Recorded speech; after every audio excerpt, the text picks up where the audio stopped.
Lucent geography continue series चल रहा है। ये सीरीज का क्लास नंबर 6 है और इसमें हम लोग महाद्वीप पे चर्चा करेंगे और मेनली 2 महाद्वीप पे डिस्कस करेंगे, एशिया और यूरोप पे। तो आइए शुरू करते हैं। इससे पहले 5 क्लास मैंने ल्यूसेंट ज्योग्राफी पे आ चुका है, आप लोग पहले उसको देख लीजिए। लाइन बाय लाइन सीरीज चल रहा है। तो आइए शुरू करते हैं। महाद्वीप।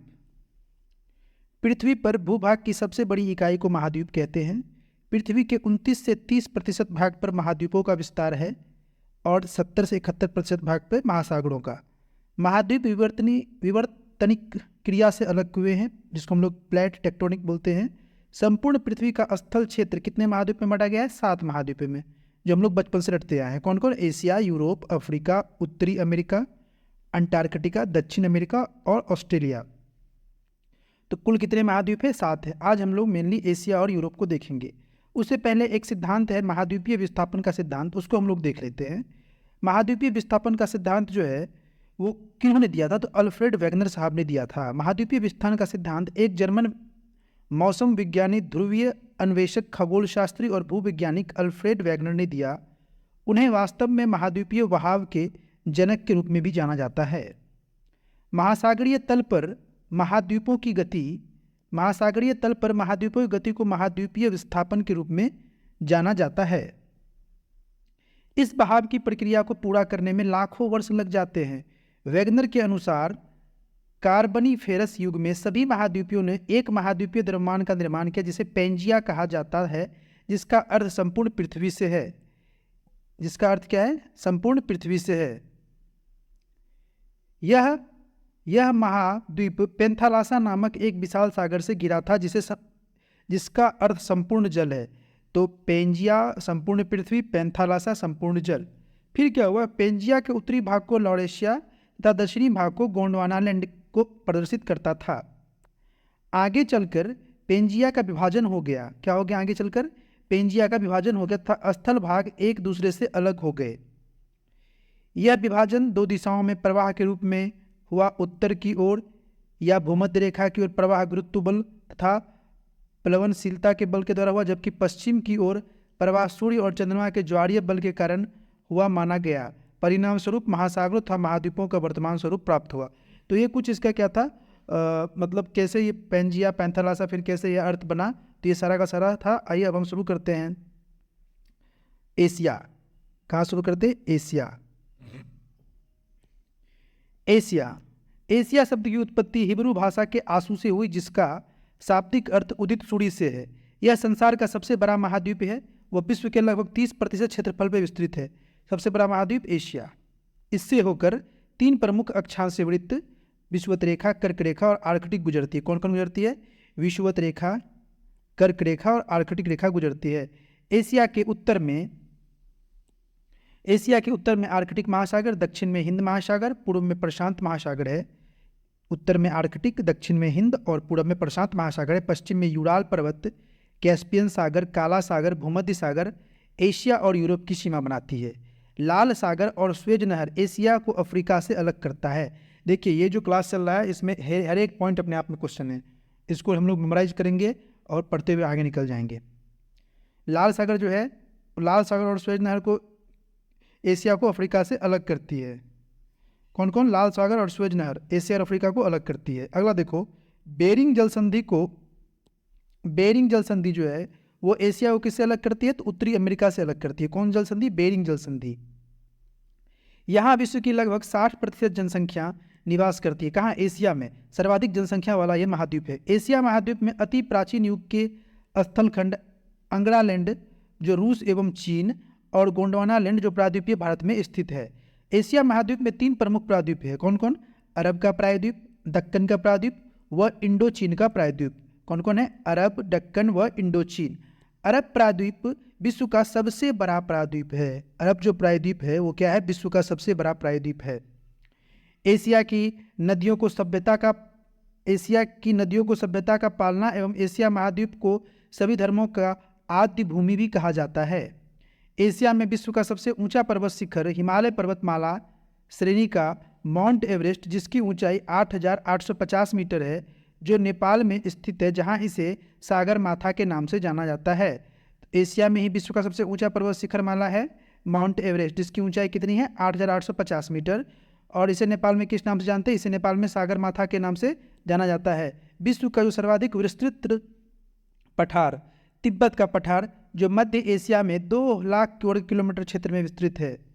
एशिया में विश्व का सबसे ऊंचा पठार पामीर है, जिसकी ऊंचाई 4,875 मीटर है। इसी कारण पामीर को विश्व की छत भी कहते हैं, रूफ ऑफ द वर्ल्ड। किसे कहते हैं? पामीर को विश्व की छत भी कहते हैं। एशिया में विश्व की सर्वाधिक जनसंख्या वाला देश कौन है? चीन है। आगे बढ़ते हैं। एशिया में क्षेत्रफल की दृष्टि से सबसे बड़ा देश चीन तथा सबसे छोटा देश कौन सा है? मालदीव है। क्लियर? अगर बात करें एशिया में क्षेत्रफल की दृष्टि से सबसे बड़ा देश कौन है? चीन है। और सबसे छोटा देश कौन सा है? मालदीव है। एशिया में विश्व का सर्वाधिक जनसंख्या घनत्व वाला देश कौन है? सिंगापुर है। सबसे अधिक जनसंख्या घनत्व किसका है? सिंगापुर का है। एशिया के स्थल रुद्ध देश, यानी कि जिसकी सीमा समुद्र को नहीं छूती है, कौन कौन? देखो, Kazakhstan, Afghanistan, Mongolia, Nepal, Bhutan, Turkmenistan, Uzbekistan, Kyrgyzstan, Tajikistan व लाओस। ये सब क्या है? लैंडलॉक कंट्री है। स्थल रुद्ध लैंडलॉक देशों में सबसे बड़ा कौन सा है? कजाकिस्तान है। कौन सा है? कजाकिस्तान है। जबकि मंगोलिया दूसरा सबसे बड़ा स्थल रुद्ध देश है। लाओस दक्षिण पूर्व एशिया का एकमात्र स्थल रुद्ध देश है। यह पूर्व में फ्रांसीसियों का उपनिवेश था। कौन सा? तो लाओस। पूछ ले, जो लैंडलॉक सबसे बड़ा कंट्री कौन सा है? कजाकिस्तान। और दूसरे नंबर पे कौन सा है? मंगोलिया। एशिया में सबसे लंबी नदी यांगसी तथा अधिकतम गहराई मृत सागर की है। सबसे लंबी नदी कौन सी है? यांगसी है। और अधिकतम गहराई को मृत सागर, जो 397 मीटर है। एशिया में फिलीपींस द्वीप समूह के पास विश्व का सबसे गहरा सागरीय गर्त प्रशांत महासागर में मरियाना गर्त, जिसकी गहराई कितनी है? 11,022 मीटर गहरी है ये। विश्व की सबसे गहरी झील कौन सी झील है? बेकाल झील, जो धरातल से 1490 मीटर गहरा और समुद्र तल से 1485 मीटर है, एशिया में स्थित है। सबसे गहरी झील विश्व की कौन सी है? बेकाल झील। वो कहाँ स्थित है? एशिया में स्थित है। विश्व की सबसे बड़ी झील कैस्पियन सागर एशिया महाद्वीप में ही स्थित है। इसको हम लोग आंतरिक सागर, मतलब कैस्पियन सागर एशिया महाद्वीप में स्थित है। रूस के एशियाई भाग को साइबेरिया कहते हैं। अब देखो, रसिया तो बहुत बड़ा है। रसिया का कुछ पार्ट यूरोप में आता है और कुछ एशिया में आता है। जो एशिया में जो पार्ट आता है उसको हम लोग साइबेरिया कहते हैं। ठीक है। बेकाल झील एवं कैस्पियन सागर साइबेरिया में ही है, इसीलिए इसको हम लोग एशिया का पार्ट मानते हैं। यहाँ ओब, येनेसी और लीना जैसी प्रमुख नदियाँ बहती है, जो आर्कटिक महासागर में गिरती है, जिसका मुहाना शीत ऋतु में जम जाता है। एशिया में विश्व की सबसे अधिक ऊंचाई पर स्थित खारे पानी की झील पेंगोंग झील भी है। कहाँ है? लद्दाख व तिब्बत में स्थित है पेंगोंग झील, जो क्या है? सबसे अधिक ऊंचाई पर स्थित खारे पानी की झील है। एशिया महाद्वीप में विश्व का सर्वाधिक वर्षा वाला क्षेत्र मासिनराम, जो कहाँ है? मेघालय भारत में है। सर्वाधिक वर्षा वाला क्षेत्र मासिनराम कहाँ है? मेघालय भारत में है। इससे पहले चेरापूंजी सर्वाधिक वर्षा वाला स्थान था, लेकिन अब कौन सा है तुम्हारा? अब है मासिनराम, जो कि कहाँ पे? मेघालय में है। आओ फिर शुरू करते हैं आगे। विश्व की सबसे ऊंची रेलवे लाइन का निर्माण चीन में किया गया है। चीन के छिंगहाई प्रांत में शुरू होकर तिब्बत के लहासा तक फैली इस रेलवे लाइन की ऊंचाई 5,072 मीटर है, जो कहाँ? एशिया में है। महावेली गंगा श्रीलंका की सबसे लंबी नदी है। श्रीलंका की सबसे लंबी नदी कौन सी है? महावेली गंगा, याद रहेगा। आगे बढ़ो। एशिया में विश्व का सबसे बड़ा railway platform Shri Siddharudha railway station Hubli, Karnataka Bharat में स्थित है। एशिया में विश्व का सबसे लंबा railway platform Shri Siddharudha railway station Hubli, Karnataka Bharat में स्थित है। इसकी लंबाई 1507 मीटर है। अब हम कुछ देखते हैं कि माउंट एवरेस्ट से संबंधित कुछ तथ्य देख लेते हैं। तो आओ शुरू करते हैं।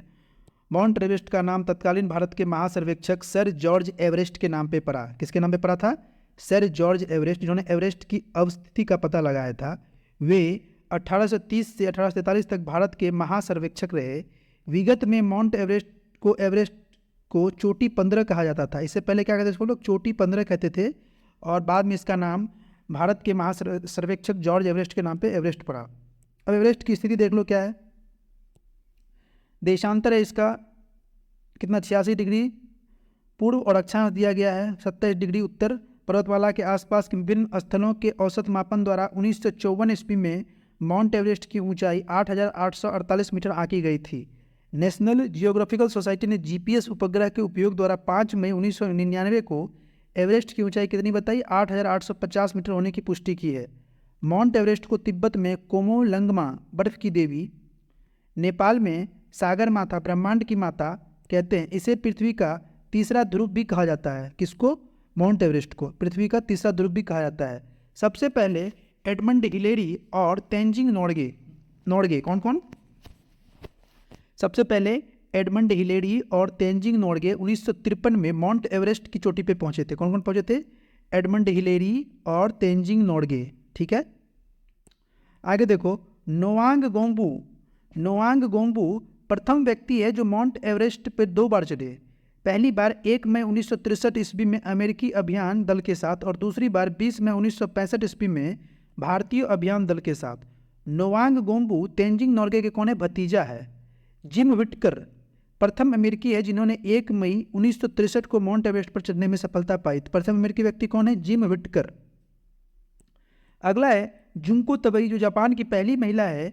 जुंको तबई पहली महिला है जो जापान की है, एवरेस्ट पर चढ़ी 1975 ईस्वी में। अब बछेंद्री पाल पहली भारतीय महिला जो 1984 में माउंट एवरेस्ट के शिखर पहुंची थी। अगर पहली महिला पूछे तो जुंको तबई, पहली भारतीय महिला पूछे तो बछेंद्री पाल मार देना। फू दोरजी प्रथम व्यक्ति है जो बिना ऑक्सीजन के एवरेस्ट पर चढ़ गए थे। फू दोरजी नाम रखना, फू दोरजी। 9 मई 1984 को इन्होंने बिना ऑक्सीजन के माउंट एवरेस्ट पर चढ़ने में सफलता पाई थी। अगला है कामी रीता शेरपा। क्या है? कामी रीता शेरपा नेपाल की थी, सर्वाधिक 23 बार एवरेस्ट पर पहुंचने में सफल हुई। कामी पहली बार 24 वर्ष की उम्र 1994 में इस चोटी पे पहुंची थी। सोच लो, 23 बार चढ़ गई एवरेस्ट की चोटी पे। विश्व में सबसे कम उम्र 13 वर्ष में एवरेस्ट की चोटी पर चढ़ने वाला पुरुष जॉर्डन रोम्बो अमेरिका का व्यक्ति है जिन्होंने 22 मई 2010 को शिखर पर चढ़ने में सफलता पाई थी। कौन है? जॉर्डन मोम्ब्रो। और विश्व में सबसे कम उम्र में एवरेस्ट की शिखर पर चढ़ने वाली महिला मालवेत पूर्णा, भारत आंध्र प्रदेश की है। इसको भी याद रखिए, एग्जाम में पूछा हुआ क्वेश्चन है। मालवेत पूर्णा, जिसने 25 मई 2014 ईस्वी को शिखर पर चढ़ने में सफलता प्राप्त की। और सबसे कम उम्र 15 वर्ष में एवरेस्ट की शिखर पर चढ़ने में सफल होने वाला प्रथम भारतीय पुरुष राघव जुनेजा है ना, मुरादाबाद यूपी का है। इसने 21 मई 2013 को माउंट एवरेस्ट पर चढ़ने में सफलता प्राप्त की। तो ये देखो, ये अपडेटेड है वर्जन है नया। सबसे 13 वर्ष की उम्र में मालवेत पूर्णा, 15 वर्ष की उम्र में राघव जुनेजा। इसके साथ इसके स्कूल लॉरेंस के 5 बच्चे भी थे। वह यह विश्व की प्रथम स्कूल टीम थी जिसे एवरेस्ट शिखर पर चढ़ने में सफलता प्राप्त हुई। अर्जुन वाजपेयी नोएडा उत्तर प्रदेश के 16 वर्ष की अवस्था में एवरेस्ट शिखर पर 13 मई 2010 को चढ़ने में सफल हुआ। ठीक है, एवरेस्ट पर तिब्बत की ओर से चढ़ने पर उम्र सीमा की बाध्यता नहीं है, यानी कि अगर आप तिब्बत के साइड से चढ़ रहे हो तो कोई उम्र सीमा की बाध्यता नहीं है।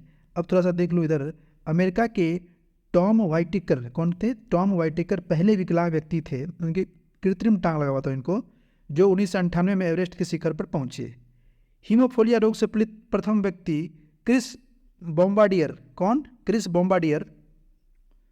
इन्होंने 17 मई 2017 में माउंट एवरेस्ट पर चढ़ने में सफलता प्राप्त की। इसने माउंट विल्सन को छोड़कर विश्व के सभी महाद्वीपों के ऊंची चोटी पर चढ़ने में सफलता प्राप्त की है। कौन? क्या है? क्रिस बॉम्बार्डियर, जो हीमोफोलिया रोग से पीड़ित हैं। आगे देखो, चीन विश्व की सर्वाधिक मछली पकड़ने वाला देश है, याद कर लो। विश्व का सर्वाधिक समाचार पत्र पढ़ने वाला देश हांगकांग है। विश्व का सर्वाधिक डाकघर वाला देश कौन है? भारत है, ये भी याद रखना। प्रशांत महासागर में गिरने वाली एशिया की प्रमुख नदी कौन कौन है? Hwang Ho, Amur, Sikiang, Yangtze Sikiang. ठीक है। भूमध्य रेखीय जलवायु के एशियाई देश Cyprus, Jordan, Turkey, Israel, Lebanon. Asia का सबसे घना बसा द्वीप कौन सा है? जावा है। एशिया में सर्वाधिक जूट एवं गन्ना उत्पादक देश क्रमशः कौन कौन है? बांग्लादेश एवं भारत है। कौन कौन है? बांग्लादेश, अगर जूट की बात करें तो बांग्लादेश, और गन्ना की बात करें तो भारत है। एशिया में सर्वाधिक जल विद्युत का विकास कहाँ हुआ? जापान में हुआ है। एशिया का सबसे बड़ा रेल मार्ग कौन सा है? ट्रांस साइबेरियन रेल मार्ग है, जिसकी लंबाई कितनी है? 9438 किलोमीटर है। यह लेनिनग्राद से व्लादिवोस्तोक तक जाता है। एशिया की सबसे लंबी सुरंग सिक्कन कहाँ पे है? जापान में है। 53.85 किलोमीटर लंबी है ये, और समुद्र तल से इसकी गहराई 240 मीटर है। एशिया का सबसे बड़ा रबर उत्पादक व निर्यातक देश कौन सा है? थाईलैंड, मलेशिया और इंडोनेशिया है। एशिया में जो देश चीन है वो तंबाकू, गेहूं और चावल आदि के उत्पादन में विश्व में प्रथम स्थान रखता है। कौन? चाइना तंबाकू, गेहूं और चावल के उत्पादन में विश्व में प्रथम स्थान रखता है। विश्व में सबसे अधिक खजूर का उत्पादन एवं निर्यात एशियाई देश इराक के द्वारा किया जाता है। एशिया के देश जापान को शहतूत की पत्तियों पर पाले गए रेशम के कीड़ों से प्राप्त कच्चा रेशम पैदा करने में विश्व में प्रथम स्थान प्राप्त है। किसको? तो जापान को। एशिया में विश्व का सर्वाधिक प्राकृतिक रबर उत्पादित करने वाला देश थाईलैंड है। एशिया का सबसे अधिक टिन उत्पादक देश कौन सा है? मलेशिया है। ठीक है, टिन के निर्यात में यह विश्व में प्रथम स्थान पर है। मलेशिया के इपोह किंता केलांग घाटी टिन खनन का प्रमुख केंद्र है। एशिया का सबसे गर्म स्थान तिरतजवी कहाँ? इजराइल है। तथा सबसे ठंडा बरखोयांस्क साइबेरिया, जहाँ तापमान तिरतजवी में 54 डिग्री सेंटीग्रेड है और बरखोयांस्क साइबेरिया में -69 डिग्री सेंटीग्रेड मिलता है। बरखोयांस्क को पृथ्वी का शीत ध्रुव भी कहते हैं। लाल सागर और भूमध्य सागर को जोड़ने वाली जो नहर है उसको हम लोग कौन सा नहर कहते हैं? स्वेज नहर कहते हैं। विश्व का सबसे बड़ा सिनकोना उत्पादक देश कौन सा? इंडोनेशिया है। बांडुंग इसका सबसे बड़ा सिनकोना उत्पादक केंद्र है। सिनकोना से कुनैन बनाई जाती है जो मलेरिया की दवा है। एशिया में विश्व का सर्वाधिक जलयान बनाने वाला देश कौन है? जापान है। ओसाका जापान का वस्त्र निर्माण का प्रमुख केंद्र, जिसे जापान का मैनचेस्टर कहा जाता है। योडो नदी यहाँ की मिलों के लिए जल उपलब्ध कराती है। ओसाका का वस्त्र उद्योग पूर्णतः आयातित कच्चे मालों के ऊपर निर्भर है। तुर्की की अंगोरा जाति की बकरियां विश्व प्रसिद्ध हैं, जिनसे श्रेष्ठ किस्म की मोहरे ऊन प्राप्त की जाती है। कौन सी ऊन? मोहरे ऊन। तुर्की के पश्चिमी भूमध्य सागरीय प्रदेश में स्थित इजमिर की घाटी अफीम की कृषि के लिए विश्व प्रसिद्ध है। आर्कटिक एवं प्रशांत महासागर को जोड़ने वाला जल डमरू मध्य बेरिंग जल डमरू मध्य कौन सा है? बेरिंग जल डमरू मध्य है। जापान का नागासाकी शहर क्यूशू द्वीप पर स्थित है। जापानी लोगों को चाय अत्यधिक प्रिय है और ये लोग चाय का एक विशेष उत्सव चा नु यू मनाते हैं। ठीक है, बेरिंग जल संधि अंतर्राष्ट्रीय तिथि रेखा के समानांतर स्थित है। विश्व में सिंचाई नहरों का सबसे बड़ा जाल पाकिस्तान में है, इसीलिए पाकिस्तान को नहरों का देश कहा जाता है। वहीं बांग्लादेश को नदियों का देश कहा जाता है। नहरों का देश पाकिस्तान, नदियों का देश बांग्लादेश। म्यांमार अपने सुंदर बौद्ध धर्म मंदिरों के लिए क्या है? प्रसिद्ध है। स्वर्णिम त्रिभुज के अंतर्गत लाओस, थाईलैंड और म्यांमार आते हैं। कौन कौन आते हैं? लाओस, थाईलैंड और म्यांमार आते हैं। आइए अब हम लोग शुरू करते हैं यूरोप। ये एशिया था, अब यूरोप थोड़ा देखो। यूरोप में क्या स्थिति है? यूरोप यूराल एवं कारेकस पर्वत एशिया महाद्वीप को यूरोप से पृथक करता है। तो एशिया को यूरोप से कौन पृथक करता है? यूराल एवं काकेशस। कौन कौन? काकेशस। यह महाद्वीप एशिया के पश्चिम में है। ठीक है, आर्कटिक वृत्त इनसे होकर गुजरता है। यह 3 तरफ से जल से घिरा हुआ है। इस महाद्वीप में 46 देश है। कितने देश हैं? 46। यह विश्व का सर्वाधिक नगरीकृत महाद्वीप है। कौन सा? यूरोप। यूरोप को प्राद्वीपों का प्राद्वीप भी कहा जाता है। अगर एग्जाम में पूछे कि प्राद्वीपों का प्राद्वीप किसे कहते हैं, तो यूरोप को कहते हैं। यूरोप महाद्वीप क्षेत्रफल की दृष्टि से ऑस्ट्रेलिया को छोड़कर अन्य सभी महाद्वीपों से छोटा है, यानी कि दूसरा सबसे छोटा है।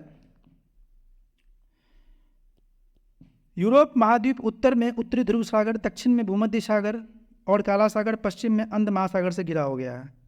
यूरोप का सर्वोच्च शिखर एल्बुर्ज जो 5642 मीटर है, रूस में स्थित है। आल्प्स की सबसे ऊंची चोटी माउंट बैक 4810 मीटर फ्रांस में, और आल्प्स की मैटरहॉर्न चोटी स्विट्जरलैंड एवं इटली की सीमा पर है। ठीक है, यूरोप महाद्वीप की सर्वाधिक महत्वपूर्ण नदी कौन सी है? डैन्यूब नदी है, जो 2842 किलोमीटर इसकी लंबाई है, जो ऑस्ट्रेलिया, बुल्गारिया, चेक, स्लोवाकिया, यूगोस्लाविया और रोमानिया से होकर बहती हुई यूक्रेन की सीमा के निकट काला सागर में मिलती है। डैन्यूब नदी के तट पर बुडापेस्ट, बुखारेस्ट, वियना, बेलग्रेड बंदरगाह स्थित है। यूरोप की सबसे लंबी नदी कौन सी नदी है? वोल्गा नदी।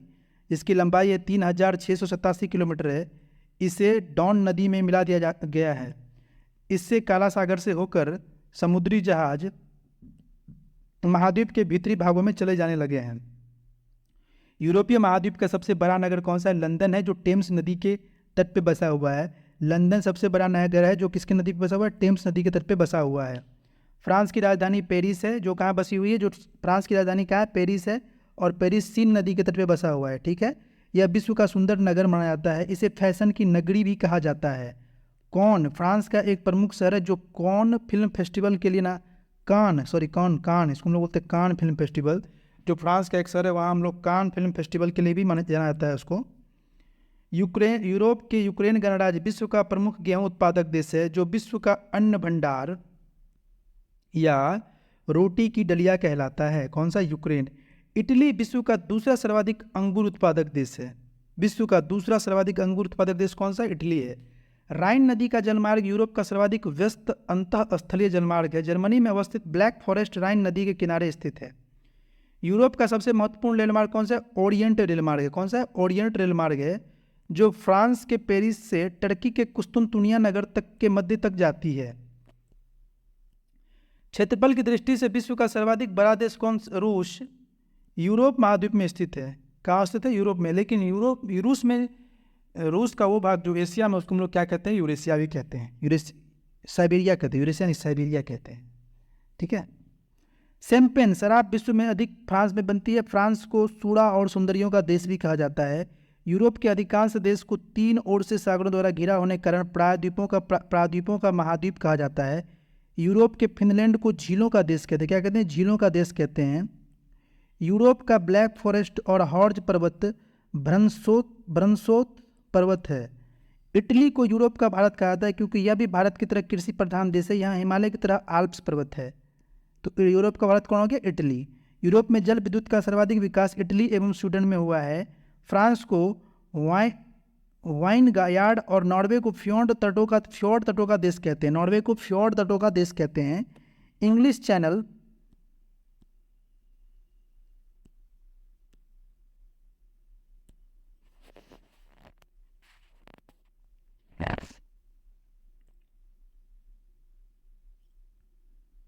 एक सेकंड, थोड़ा सा वापस चला।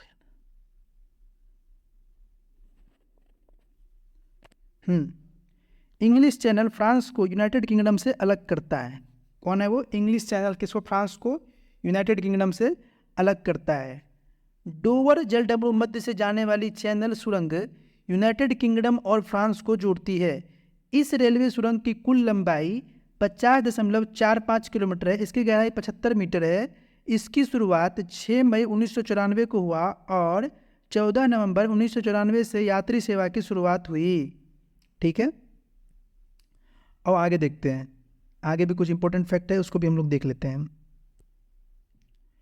गल्फ स्ट्रीम जलधारा यूरोप का गर्म कंबल के उपनाम से जाना जाता है। गल्फ स्ट्रीम जलधारा को यूरोप का गर्म कंबल के नाम से जाना जाता है। ठीक है। स्विट्जरलैंड को यूरोप का खेल का मैदान कहा जाता है। किसको? तो स्विट्जरलैंड को यूरोप का खेल का मैदान कहा जाता है। यूरोप का मरीज तुर्की को कहते हैं। अच्छा, यूरोप का जो मरीज है किसको कहते हैं? तुर्की को कहते हैं। यह काला सागर एवं भूमध्य सागर के मध्य अवस्थित है। मरमरा सागर तुर्की के एशियाई भाग और यूरोपीय भाग को अलग करती है। तुर्की की राजधानी अंकारा यूरोपीय भूभाग पर अवस्थित है। नीदरलैंड ने उत्तरी सागर के तट के साथ बड़े बड़े तटबंध बनाकर समुद्र से भूमि प्राप्त की है। इन तटबंधों को डाइक कहते हैं। इस प्रकार प्राप्त भूमि को पोल्डर कहते हैं। क्या कहते हैं? पोल्डर कहते हैं। आल्प्स पर्वत का सर्वाधिक विस्तार स्विट्जरलैंड में है। स्विट्जरलैंड और इटली के बीच ग्रेट सेंट बर्नार्ड दर्रा मार्ग प्रदान करता है।